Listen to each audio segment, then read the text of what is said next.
Hi, and welcome back to this fourth video in the series for the Community Renewable Energy Grant Program as we walk through key application sections and questions for the construction application. This would be for construction renewable energy only system or renewable energy system plus resiliency components. And in this segment, we're going to walk through section 7 of the application of not every question, but the key questions that relate back to the competitive scoring criteria for the particular OAs for the construction projects. If you're just finding this video, definitely recommend that you go back and check out the other videos prior to this. There's should be 3 videos prior to this one. And it'll just help make sense as you go through this process through the entire application. But we're going to go ahead and jump right in. Again, we're hitting the key section of project management plan and the key questions as they relate to the scoring. And so on your application, one of the first key questions that's going to come up is to list your project team members, their roles and lines of authority, and their experience with similar projects.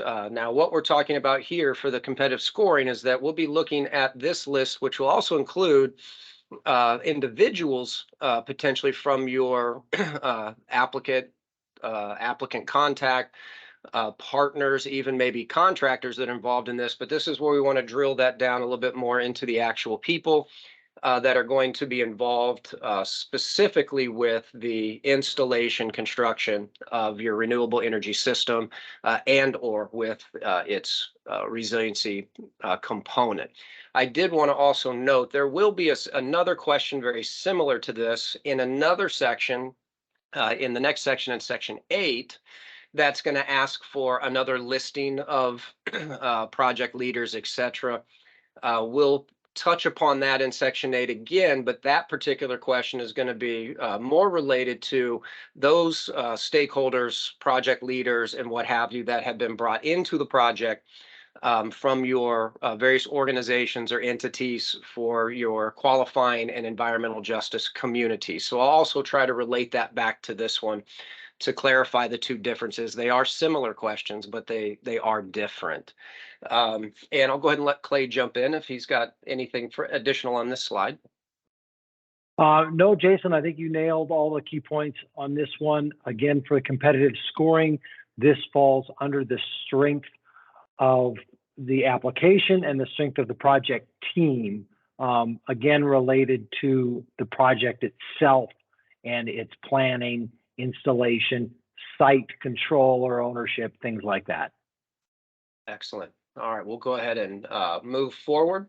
One of the other key questions in the project plan section is this next one. Please provide a detailed construction plan with an estimated schedule highlighting the following areas.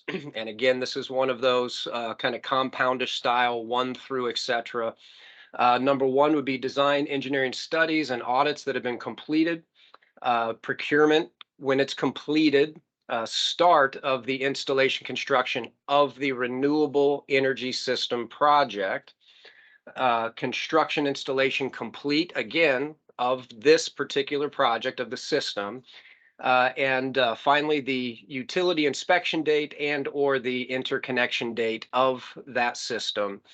And again, just for ease and efficiency and review for the external review committee, utilizing this 1 through 5, using these categories is what we're looking for in the entry box. Of course, many of you are going to have much larger construction or project plans dealing either with just the system or even a larger, broader project.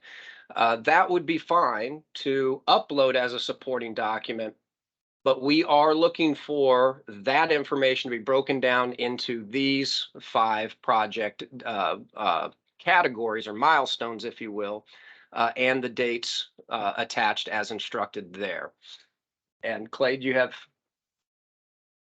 No, that covers it. Just again, highlight this falls under the 45 points under project strength in that competitive review criteria in your opportunity announcements.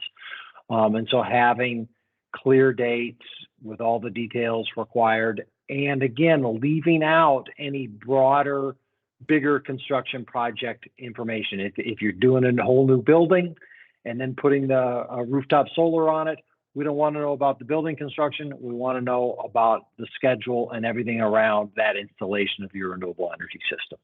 Absolutely. Thanks, Clay. And again, I'll just, you'll hear Clay or I repeat this again and again. Um, we can't stress enough how important the entirety of the opportunity announcement is, of reading through that, and especially when it comes to your application, of paying particular attention to the table that's inside each opportunity announcement for your particular project.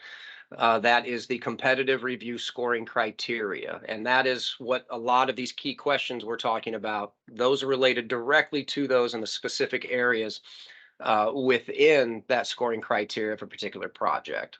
And so with that, we'll go ahead and move to our next key question, which is describe how the project planning, construction, and system startup will be managed and include a commissioning plan if that's developed.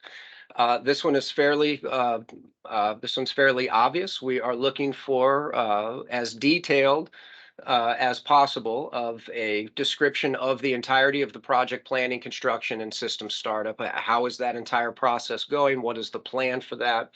And then along with that, we're also looking at looking for this to kind of go back to that list of project managers and bring them in here of demonstrating those clear lines of authorities and duties from the planning to startup of that system.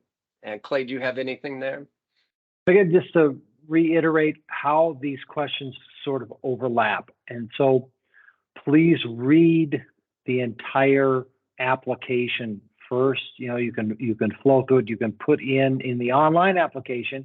Well, actually, first, let me go back to the user guide. We have an application user guide online that has the text of the entire application in it. There is one user guide for construction, one user guide for planning. If you use that guide, you can go through the entire application and make sure that your answers are being developed for the right questions. And that way you'll be ahead of the game when you get to the online application. What we experienced a little bit in round one is people were answering questions before they got to the question that they really were supposed to answer. And so, yeah, again, just want to stress that. Know the questions, all the questions for each section before you begin answering any of them. Excellent. And, you know, again, this one, just to highlight it as it relates back to the scoring criteria, is that this is also a part of your strength of construction plan schedule. So each of these are very important. And in line with what Clay was just saying as well, going through that application, going through the application user guide, it will also tip you off on where some of the additional resources on the website can come in handy under our helpful resources tips, as well as we mentioned before, the resource assessment guide or the resilience level assessment guides, and how those play back into the application. So that was great information. Thanks, Clay. So moving forward into one of the other key questions in section 7 is describe the project operations plan post-construction that demonstrates the project will operate as represented for at least 5 years and for the life of the project. This should include how the project will be operated, the estimated costs, how maintenance and operations will be funded, and that there will be sufficiently experienced personnel to operate the project. Now, clearly, this is post-construction. This is post-commissioning. When this project is started, is fired up. How does that process look? How's it being accounted for? How's it being planned for at least up to 5 years or the life of the project? Of course, in the legislation, we have a requirement that once commissioned, this project must operate and must have a plan to operate for at least 5 years for that funding eligibility. And then strength of project, again, this is part of that 45-point pool of points that are available in the competitive review. And so even though this is a compound question, we didn't break it out A, B, C, D, but I'd recommend that you do that yourself on this so that you don't forget to answer each one of those items that are listed for the strongest possible application. Right. Excellent. And that prior question will sort of fit in to this next one, which is, is the construction, installation, et cetera, expected to create or sustain jobs? Obviously, in a construction installation project, we would anticipate it is going to be creating as well as maintaining jobs because of the 5-year longevity of the project requirement.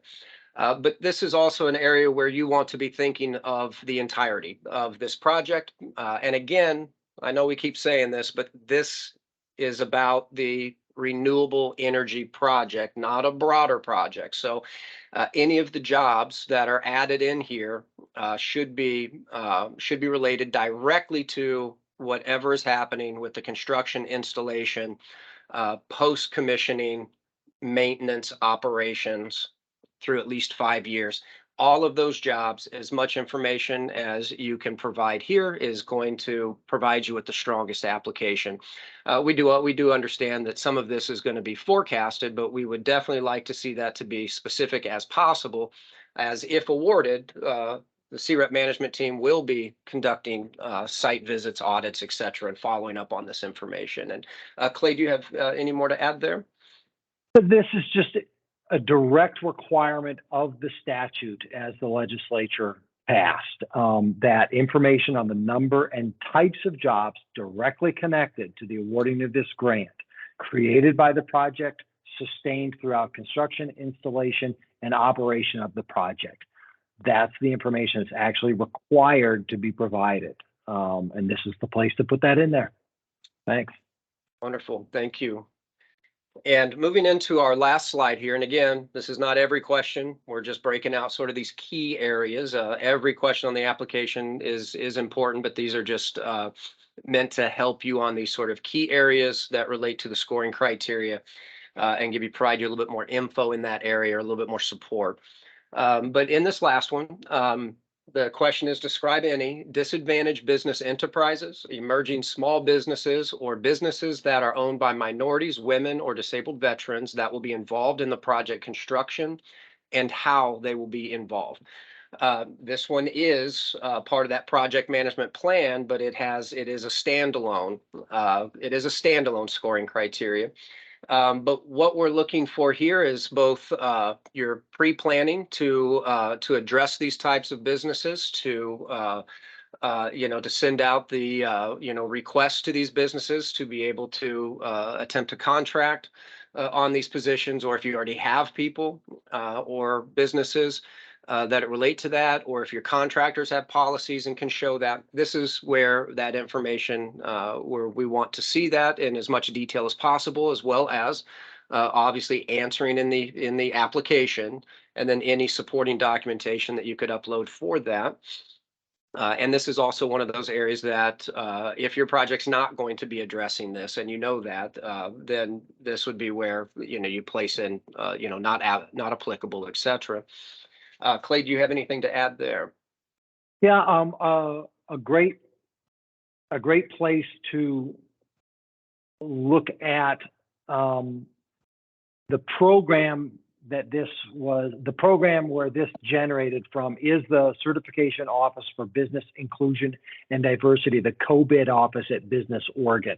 They actually register all of these types of businesses for the programs in the state that require, generally federally required, contracting to have these types of businesses. So they have great program information there to check out.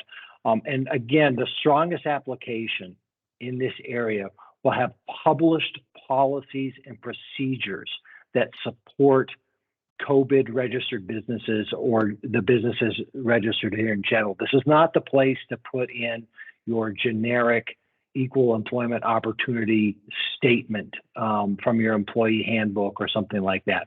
We're looking for actual programs and policies that have proactive measures to support these businesses.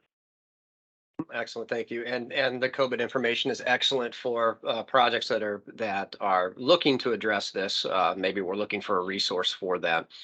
I think the one other thing that I want to add in here is that on some of these slides, questions on the application, we're going through those as items that are on the application. That does not mean not having this or not moving forward in this direction on this particular question or some of the others.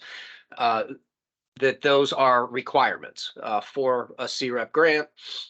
We're just moving through each and every question that provides you with an optimal scoring opportunity if your project is incorporating those particular aspects that we're also covering, as well as what we're going to move into in our next section, which is section 8 of which is going to go much more in depth for opportunities and questions related to the community benefit aspects of your project and the equity consideration. But with that, we're going to go ahead and pause here. And again, just want to remind you, going through the first 3 videos along with this one, if you haven't already, we definitely encourage you to do that. It can be helpful for the application. And we look forward to seeing you in the next video. This is Jason, and for Clay, we're going to go ahead and stop it here, and we'll see you in the next one.